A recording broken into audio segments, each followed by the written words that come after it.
Today, I want to share with you a touching story from the wild frontier.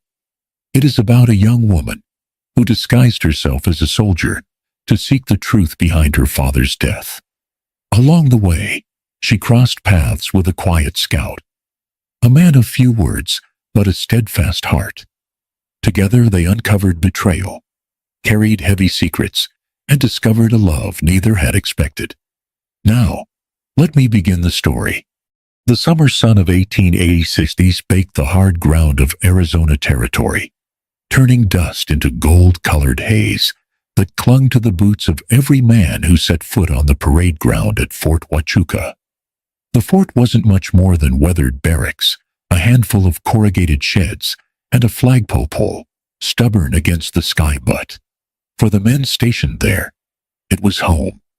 And for those just arriving, it was the edge of a world rougher than any they'd known. Among the new recruits, straggling through the front gate that June morning, was a wiry figure with sharp blue eyes and a boyish jaw. His name on the roll call was Luke Morgan, but beneath the loose uniform shirt, beneath the brim of the issued campaign hat, pulled low to shade the face, there was no Luke at all. Only Catherine Morgan, daughter of the late Colonel James Morgan, a man whose death 2 winters before still lingered like smoke no wind could clear.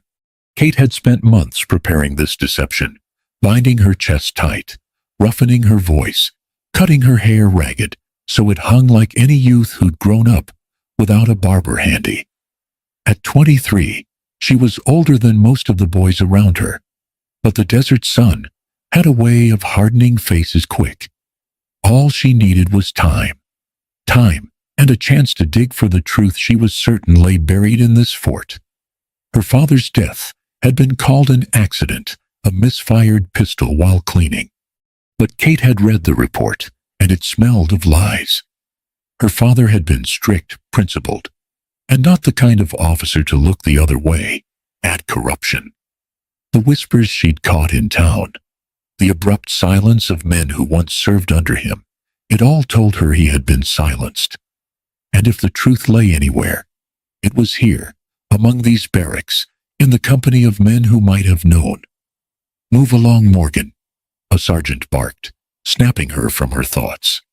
His mustache bristled like the quills of a porcupine, eyes narrowed with the suspicion of a man who'd seen 100 fresh recruits stumble in, and half of them stumble out. "Yes, Sergeant," she answered, pitching her voice low, steady. He grunted, apparently satisfied, and turned his attention to the next boy. Kate adjusted her pack on her shoulder and followed the others toward the long, low barracks.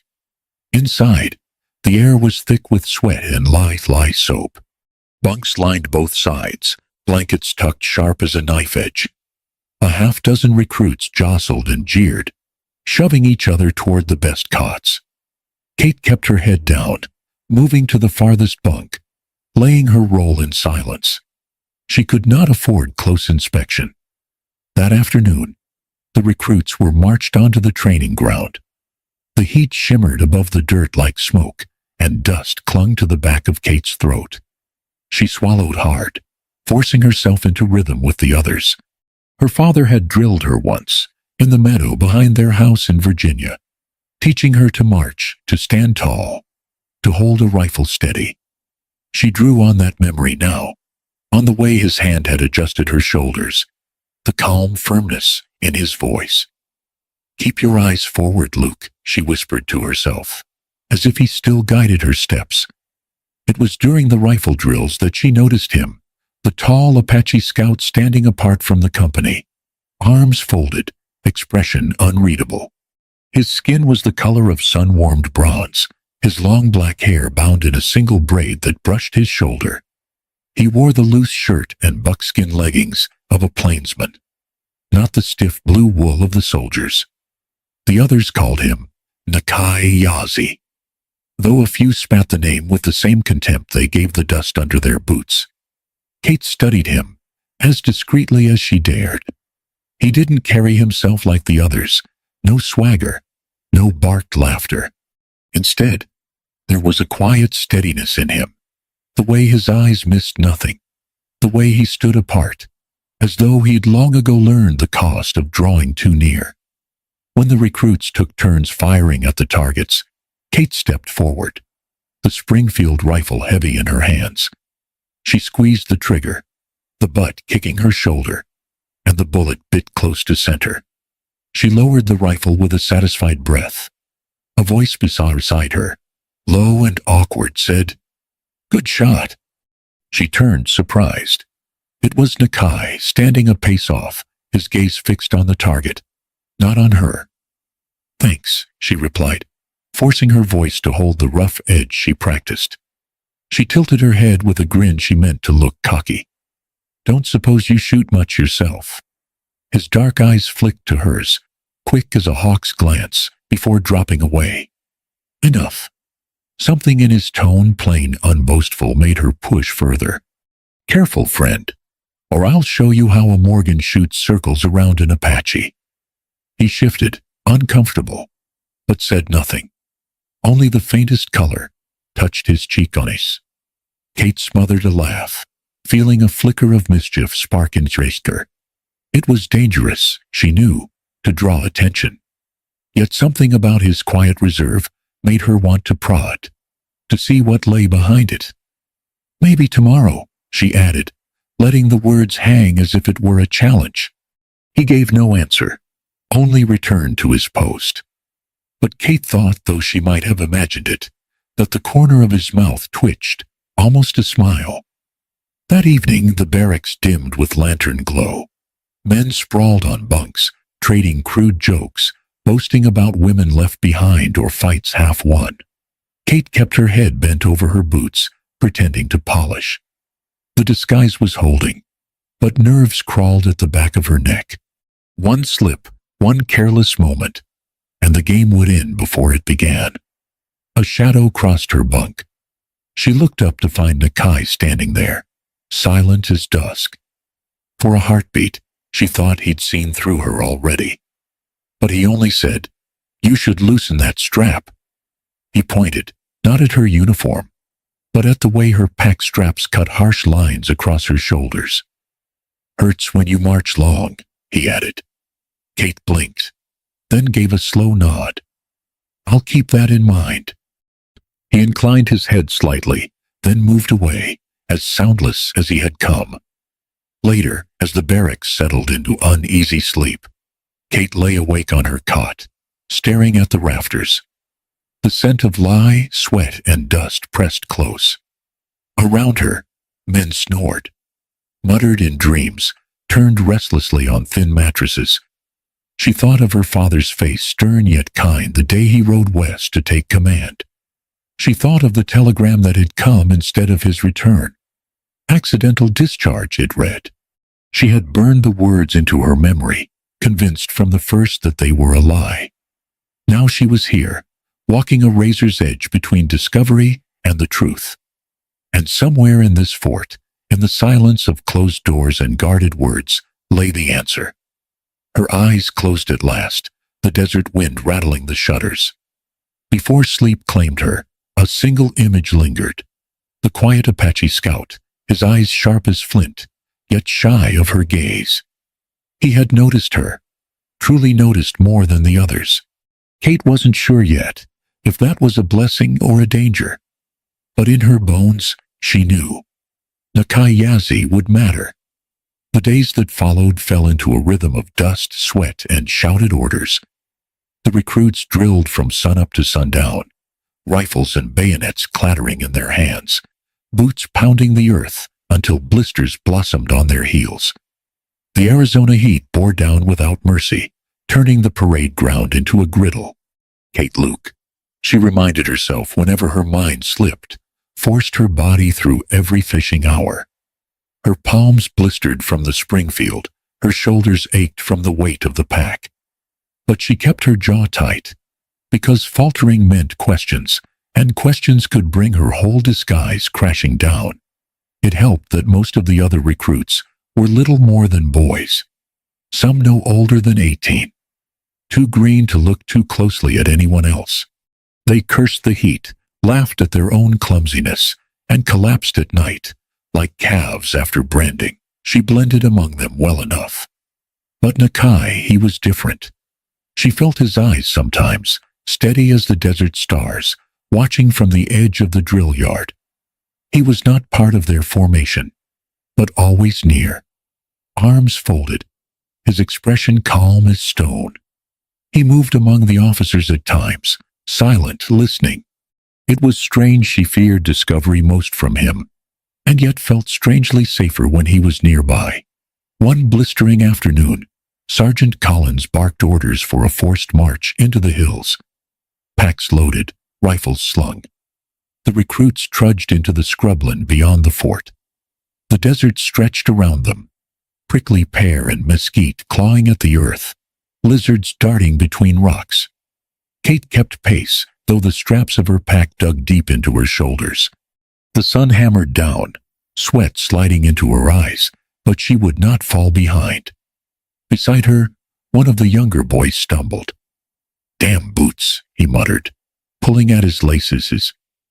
"Keep moving, Harper," the sergeant roared. "You fall behind. You'll march double tomorrow." Kate adjusted her step so the boy could steady himself against her shoulder. She grunted, pitching her voice low. "Keep up or Collins will have your hide." The boy managed a weak grin. "Thanks, Luke."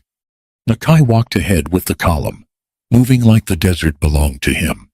His gaze scanned the ridgelines, the arroyos where shadows gathered. He noticed everything, the hawk wheeling overhead, the faint trail of dust on the horizon where wild horses moved unseen. Kate caught herself staring at his stride, steady, tireless. She looked away quickly, swallowing hard. She could not afford distraction. That night, after camp was pitched in a dry wash, the men sprawled around a fire, trading jokes and passing a battered deck of cards. The flames threw long shadows, the smoke curling into the star-laced sky. Kate sat apart, rubbing her sore feet, pretending indifference. Laughter rang around her, coarse and careless. It was then she heard it, a voice pitched low, just outside the ring of firelight. Two men, officers by the sound, speaking where they thought no one listened. "Supplies missing again," one muttered. If old Morgan had kept his mouth shut, none of this would have turned sour. "Hell, he never could leave well enough alone," the other answered, always sniffing around the books. "You ask me, it was bound to happen sooner or later." Kate froze, her chest tight. The name hit her like a hammer. Morgan. Her father. She strained to hear more, but the voices drifted away, swallowed by the desert wind.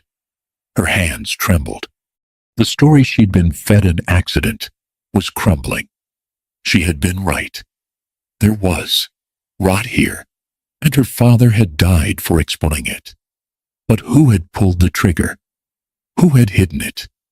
Her eyes flicked across the camp. The men laughed and gambled, oblivious. Only Nakai sat apart, sharpening a knife with cases or even strokes, the firelight glinting off the blade. Kate clenched her jaw. She had to know more, and she had to tread carefully. The next morning, the recruits were rousted at dawn. Kate's body screamed protest as she pulled on her boots, but she forced herself upright. Outside, Nakai was already saddling his Mustang, a rangy dun-colored animal with a scar across its flank. His movements were fluid, efficient, as if horse and man were one. Kate lingered near, adjusting her own straps with unnecessary fuss. "You're up early," she said, keeping her tone casual. He glanced at her, then back to the cinch strap. "Morning comes quick in the desert." She smirked, tilting her head. "Or maybe you just don't sleep much." The corner of his mouth twitched, but he didn't answer. "You ever think of teaching some of these greenhorns how to sit a saddle proper?" she teased. "Half of 'em ride like sacks of potatoes." His gaze flicked to her again, steady. "And you?" She lifted her chin, grinning. "I ride better than most. Maybe better than you." A low sound escaped him, not quite a laugh, but close. He shook his head slightly, finished tying the strap, and stepped back. Kate felt a small spark of victory. For all his reserve, she'd cracked his silence. Just a little. Later that day, during target practice, Kate found herself side by side with him again. She lined up her shot, fired, and the bullet struck near center. She lowered the rifle with a grin. "Not bad, eh?" He nodded once, straight. "Bet you can't do better." He raised an eyebrow, took the rifle without a word, and fired. The shot split hers, near dead center. Kate let out a low whistle, masking her quickened pulse. "Well now, maybe I underestimated you." He handed the rifle back, his expression unreadable. But his eyes, just for a moment, held a glint of something warmer. That evening, after mess, Kate found him alone near the corral, tending his horse. The fort was settling, lanterns glowing in the barracks, distant laughter rising from the card tables. She leaned on the fence. "You don't talk much, do you?" He didn't look up. Words aren't always worth the trouble. "Maybe not," she said softly, "but sometimes they're the only thing that keeps the dark off." He glanced at her then, eyes narrowing slightly. For a heartbeat, she thought he saw right through her disguise. She held her breath, pulse racing, but he only said, "Your pack strap." Still too tight. Her lips parted, surprise softening her face. She gave a small nod. "I'll fix it." That night in her bunk, Kate stared at the ceiling, the murmur of men fading into sleep. Her thoughts churned the overheard whispers about her father, the way Nakai seemed to notice what others missed, the quiet steadiness in him that unsettled her more than open suspicion would have. He knew something. Maybe not about her disguise, not yet, but he saw more than he let on. And Kate Morgan, hidden beneath her false name, could not decide if that made him her greatest risk, or the one ally she needed most. The monsoon clouds rolled heavy over the desert, their bellies dark with promised rain. By mid-morning, the air itself felt charged, every breath thick with the scent of mesquite and dust. Orders came quick. The recruits were to march out on a 3-day exercise, testing endurance, discipline, and the ability to move through country that cared little whether men lived or died. Kate still looked to every eye around her, tightened her pack straps, and fell in with the column. Her shoulders ached, but she'd grown used to the bite of canvas and leather. The trick was to never let it show. Nakai rode ahead, guiding them along narrow washes and rocky gullies. His Mustang moved sure-footed, as if the land itself bent to let him pass. He spoke little, though once in a while he'd point with his chin at a trail of mule deer or a patch of prickly pear ripe with red tunas. His voice, when it came, was steady, low, carrying over the shuffle of boots and creak of gear. By afternoon, thunder muttered across the mountains. The sergeant called a halt near a stream that wound pale and restless through a grove of cottonwoods. Camp was pitched quickly, tents lashed against the coming storm. The men grumbled, stripping off boots, dunking their heads in the water. Kate crouched by the bank, splashing her face, watching the mud swirl away. Her disguise had held for weeks now, but her body was weary of the constant strain, the binding across her chest, the pitch of her voice, the careful guard of every motion. Tonight, she thought, she needed a moment's relief.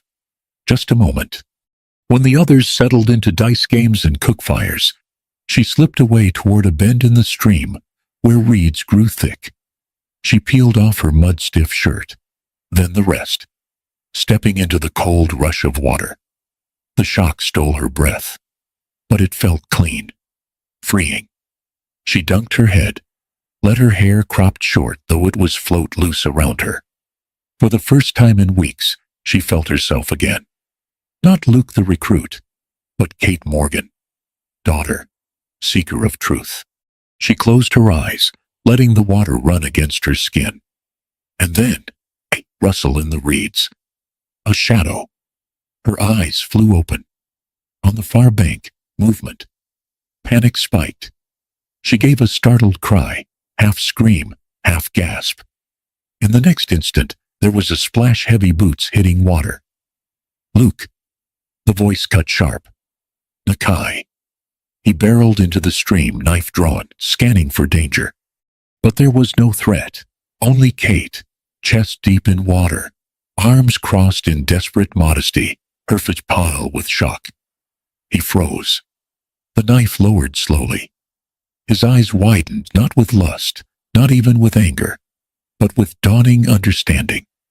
Kate's heart pounded like a war drum. The disguise was gone in an instant. No binding or deepened voice could hide the truth when she stood there, trembling in the current. For a long moment, neither spoke. The storm muttered above them, wind riffling the cottonwoods. At last Nakai sheathed his knife. His voice was quiet, almost rough. "You're no boy." Kate swallowed hard, throat dry despite the water. "No," she whispered. Then firmer, "I'm not." He stood ankle deep, water rushing around his legs, staring at her with an unreadable face. Shame and fear knotted her stomach.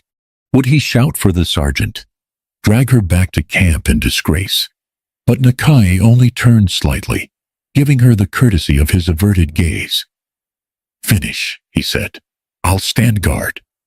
Her breath caught. Not condemnation, not exposure. Protection. Hands shaking, she pulled her clothes back on beneath the water, binding herself once more in the false shape of Luke Morgan.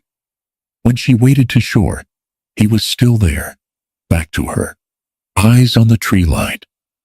"Nakai," she said softly.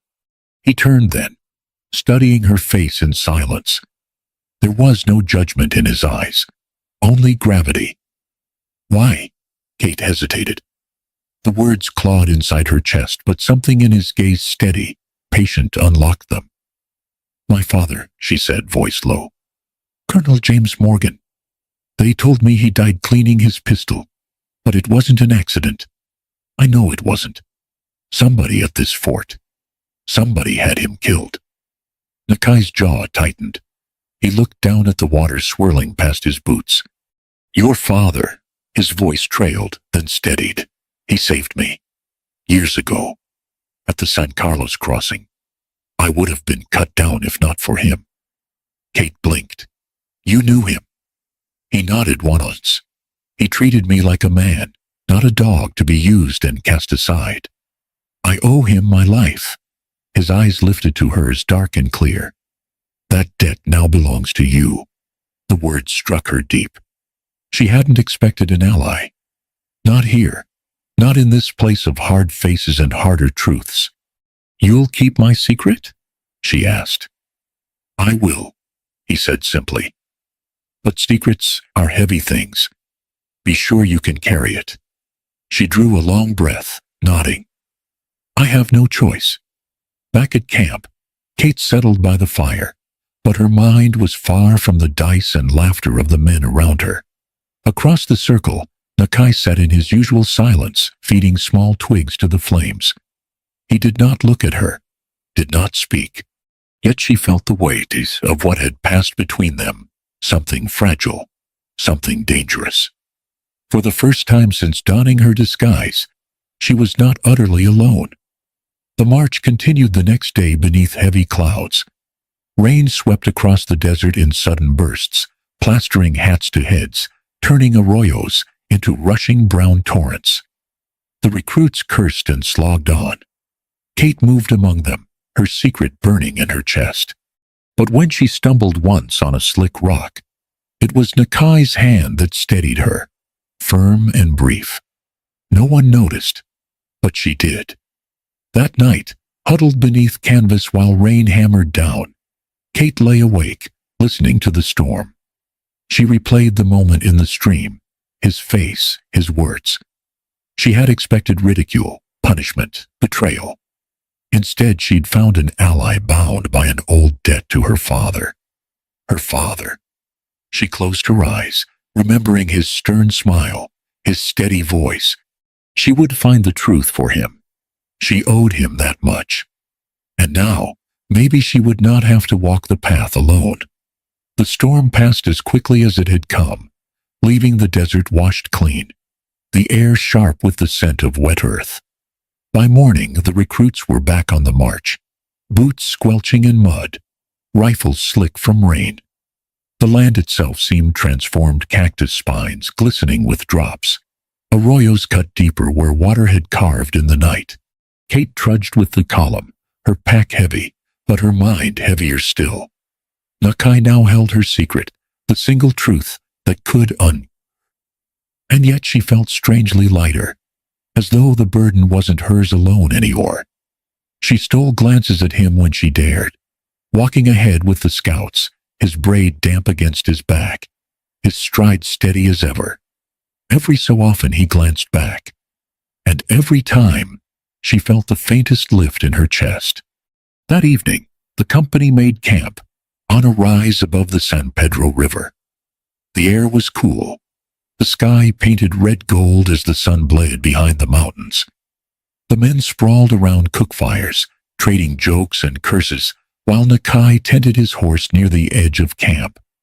Kate hesitated, then walked over, cradling her tin cup of coffee. He was checking the Mustang's hooves, his hands sure and patient. "Your horse likes you," she said. Nakai glanced up. "A horse likes anyone who feeds it and treats it gentle." She smirked. "Then you're not like most men I've met in this company." His mouth curved just slightly, but enough to catch her breath. He stood dusting his hands. For a moment, they stood in silence, the sounds of camp behind them, the river murmuring below. At last he said, "Why risk it? Wearing a uniform that isn't yours. Living with men who'd turn on you if they knew." Kate tightened her grip on the cup. "Because I need to know the truth. My father didn't die by accident. He stood against something rotten, and they silenced him for it. If I don't find who, then his name dies stained." Nakai's gaze was steady. "And what will you do when you find them?" Her jaw set. "Whatever I must." He studied her for a long moment, then nodded once. "Your father was a man who stood straight, even when others bent. I see that in you."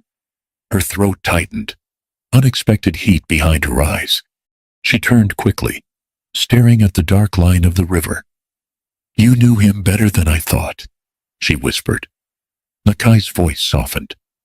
"He treated me with respect when few did. I was a boy then, fresh from loss. My brother had been killed shot by cavalry during a raid. I carried hate like a stone in my chest. Your father, he didn't look at me like an enemy. He looked at me like a man." Kate turned back slowly. His eyes were distant, shadowed by memory.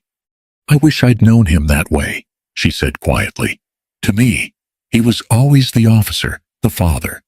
Stern, demanding, but fair."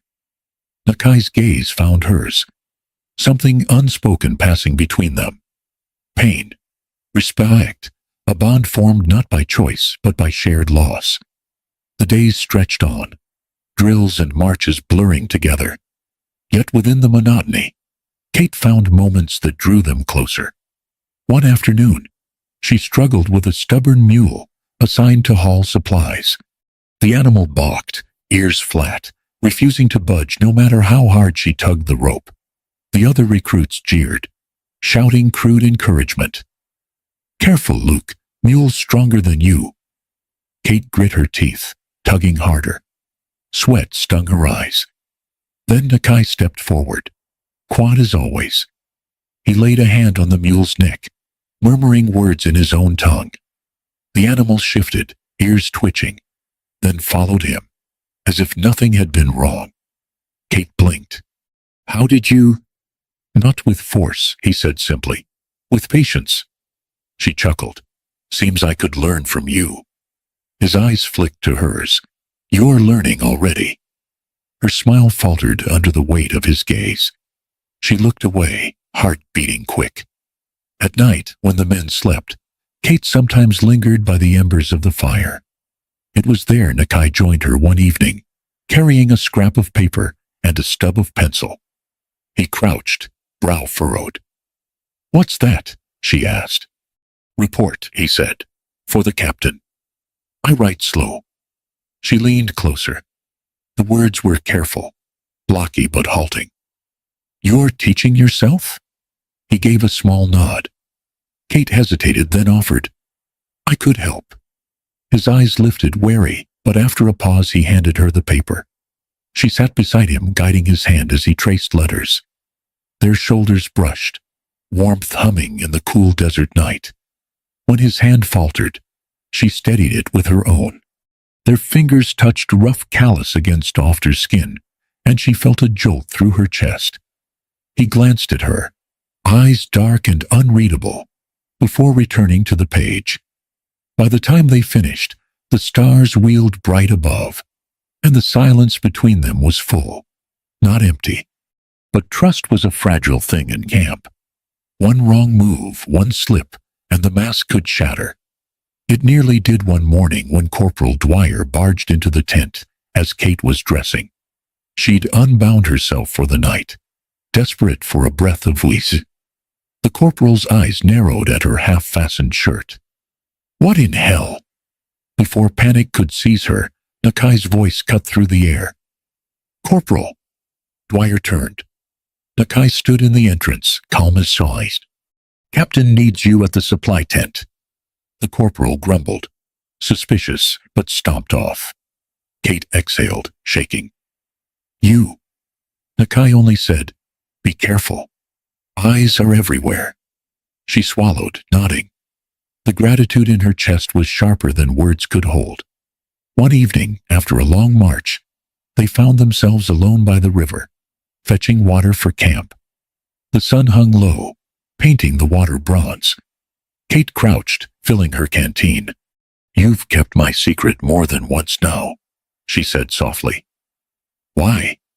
Nakai knelt beside her, dipping his own. He was eeked a long moment, then said, "Because your fight is not just yours. It is for a man who once showed me honor. And because—" He hesitated, then met her eyes. "Because I do not wish to see you broken by them." Her breath caught.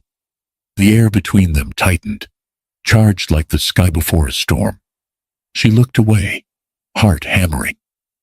"Thank you," she whispered. He gave a single nod. "Do not thank me yet. The road ahead is heavy." That night, Kate lay awake on her cot, the murmurs of the barracks fading around her. She pressed her face into the thin pillow, her chest aching with a confusion she had not expected. She had come here for truth, for justice. She had not come to feel the brush of fingers guiding hers over paper, the warmth of a gaze that steadied her more than it unsettled. But the truth was plain as the stars above. Nakai Yazi was no longer just her ally. He was becoming something far more dangerous, someone her heart could not help but trust. And trust, she knew, could undo her just as surely as any bullet. The summer dragged on, long and merciless. By late July, the desert baked under a white-hot sky. Every blade of grass crisp as tinder. Tempers in camp grew short. Men quarreled over dice, over rations, over nothing at all. But beneath the surface of dust and discipline, something darker brewed a current Kate could feel but not yet name. She spent her days like the others, drilling, hauling, marching until her bones ached. But every night she watched, listened. She pieced together whispers, stray words caught by chance, shortages in the supply tent, coin changing hands where no coin should be, officers closing ranks when certain names were spoken. One evening, slipping into the quartermaster's shed under cover of lantern glow, she found it. A leather-bound book, half buried beneath sacks of grain. Pages filled with numbers that did not add up. Crates of rifles gone unaccounted for. Ammunition marked as lost, though the ledgers showed they had arrived. And at the back, in handwriting she recognized from years of letters home, an entry signed, James Morgan. Her father's own note. A warning scrawled in the margin. They're selling to the smugglers. If I speak, they'll silence me. Kate's chest tightened. Proof. At last proof. But a hand closed on her shoulder. She spun, heart lurching. Nakai stood in the shadows, silent as ever, eyes grave. You shouldn't be here, he said. Her voice shook. Look, my father, he wrote this. She pressed the book to his chest. This is what he died for. Nakai took the ledger, scanning the lines. His jaw hardened. This is dangerous to hold. Men have killed for less. Then we'll use it, she said fiercely. We'll take it to someone who will listen, someone outside this rotten chain. His eyes met hers, steady, warning. That won't be easy. She straightened, fire in her chest. Nothing worth doing ever is. They didn't know they had been seen. Corporal Dwyer watched from the corner of the shed. Teeth clenched, eyes narrowed. By dawn, word had reached Lieutenant Colonel Harlan Briggs, a broad, silver-haired man, whose easy smile never reached his eyes. Briggs had been her father's closest companion once, dining at their table, toasting victories with whiskey by the fire. Now Kate understood. He was the very man her father had tried to expose. The realization hollowed her. Briggs summoned Dwyer to his quarters. Morgan's whelp is sniffing, Briggs said, voice low, measured, and that Apache cur is helping her. Deal with it. Dwyer's grin was sharp as a knife. Consider it done. The ambush came 3 nights later. The company had marched hard all day, setting camp in a narrow canyon, the walls steep and shadowed.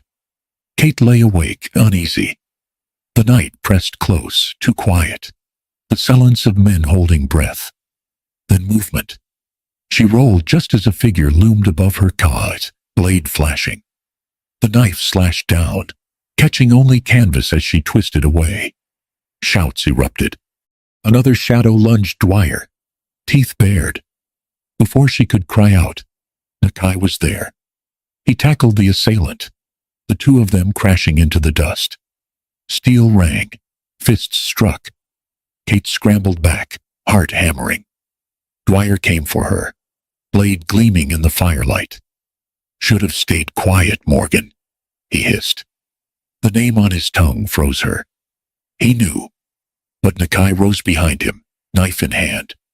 In one swift motion, he slammed Dwyer to the ground, the blade pressed to his throat. The camp erupted in commotion, men stumbling from tents, officers demanding order. Briggs appeared, his voice booming. What is this madness? Dwyer gasped, pinned beneath Nakai's weight. They traitors stealing from the quartermaster. Kate's voice cut sharp. Liar, he tried to kill me. The men looked between them, uncertainty crackling like lightning. Briggs raised his hands, calm and commanding. Enough. We'll sort this in the morning. His eyes met Dwyer's just for a fraction, but Kate saw it. The flicker of conspiracy.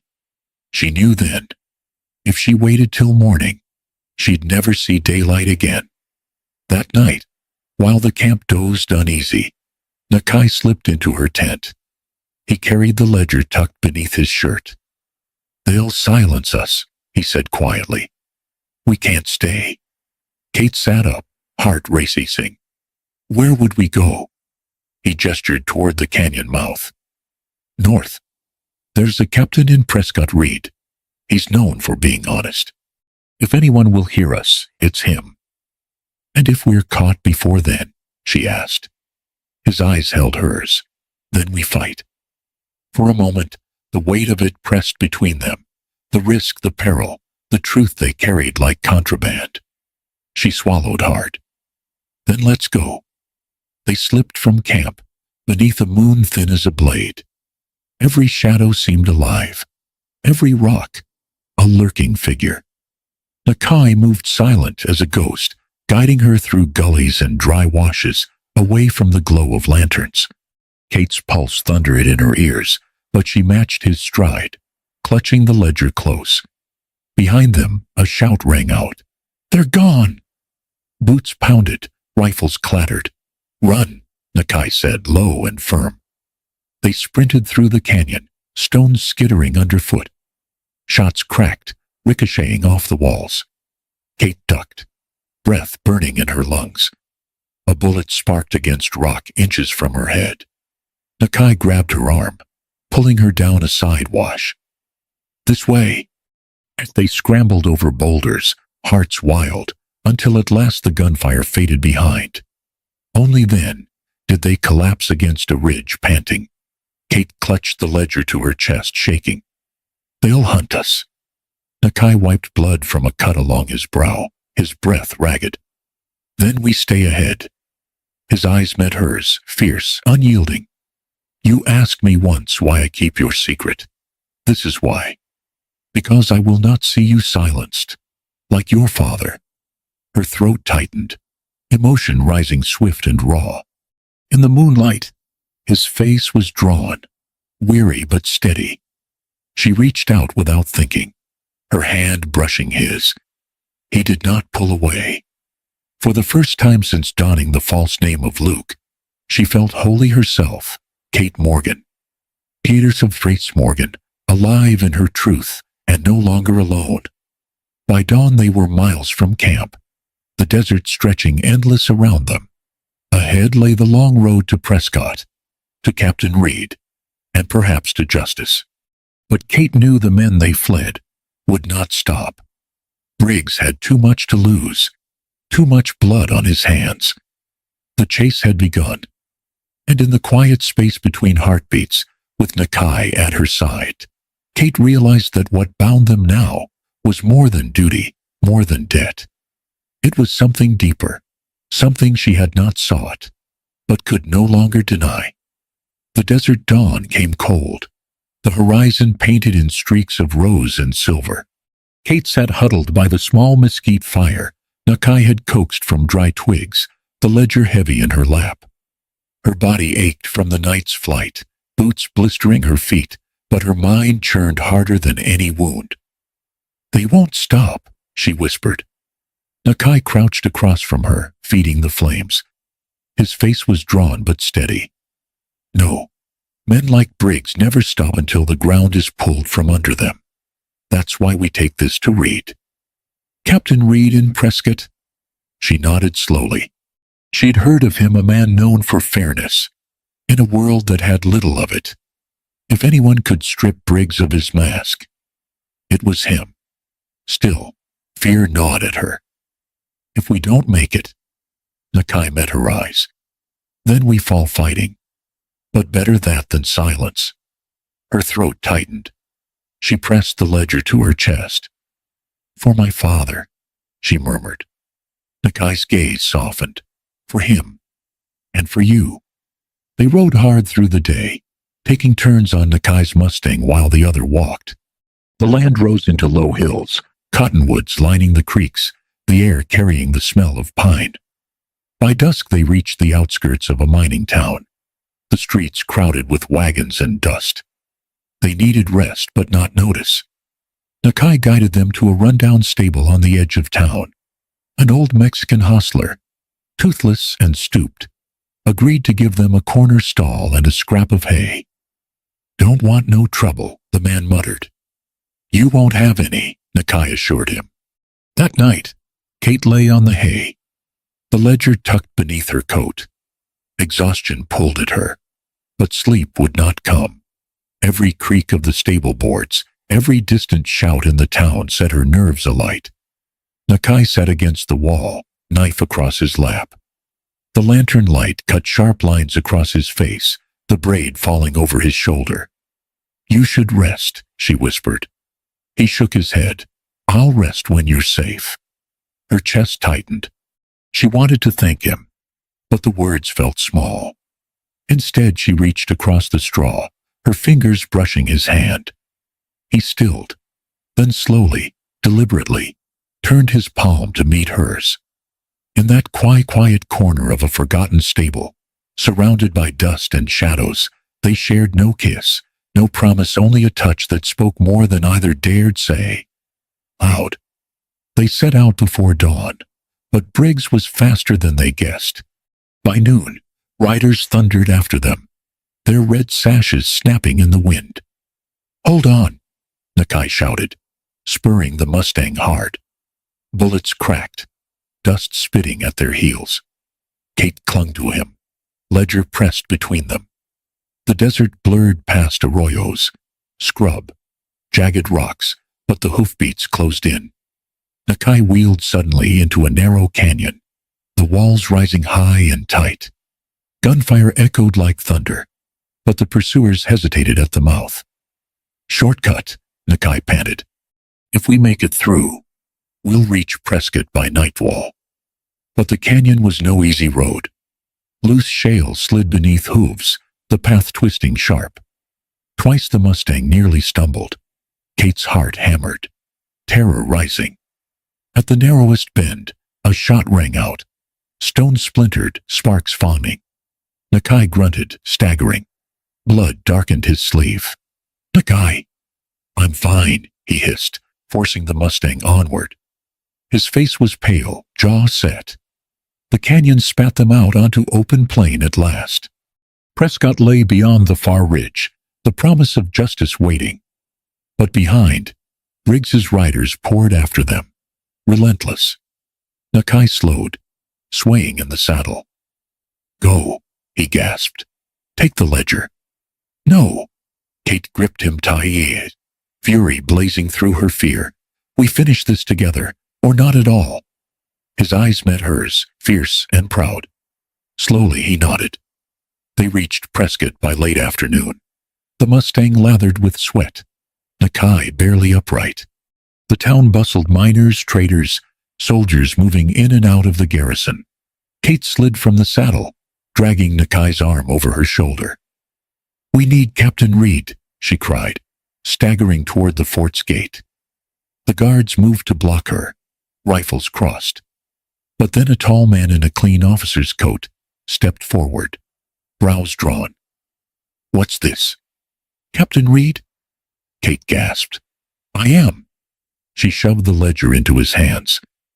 "My father, Colonel James Morgan, was murdered. The man behind it is Harlan Briggs. This is proof." Reed flipped through the pages, his face hardening. He looked at Nakai, bloodied but unbowed, then back to Kate. "Get inside," he ordered. "Now." Briggs arrived an hour later, riding into Prescott with his men at his back, all bluster and authority. He demanded the fugitives be handed over.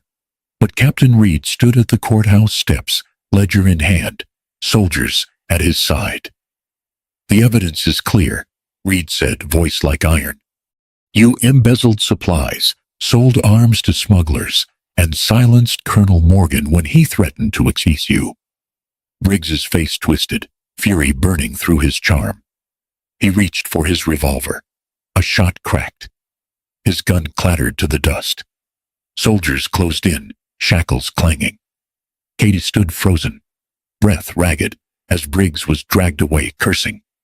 The weight she had carried for 2 years, the shadow of her father's name, lifted at last. Her knees buckled. Nakai caught her, though his own strength faltered. She clung to him, tears streaking her dirt-stained cheeks. "It's done," she whispered. His voice was rough but steady. "Justice is never done, but his honor is tasty." The weeks after blurred. Briggs and his men stood trial, the Ledger sealing their fate. Colonel Morgan's name was cleared, his honor restored in the record books. The army offered Kate thanks, but she wanted none of their medals or promise. She only wanted the truth, and now she had it. Nakai healed slowly. The wound on his arm left a scar, but he bore it with quiet endurance. Kate tended him, her disguise cast aside at last. No more Luke Morgan, only Kate herself. They spent their days on the edge of town, planning a life beyond the walls of forts and the shadows of betrayal. One evening, beneath the soft glow of a Prescott sunset, Kate sat with Nakai on the porch of a boarding house. The sky flamed orange, the air cooling with pine-scented breeze. You could go east, Nakai said. Take your father's honor home. Leave this land behind. She shook her head, eyes steady on him. My place isn't back east anymore. It's here. With you. His dark eyes searched hers.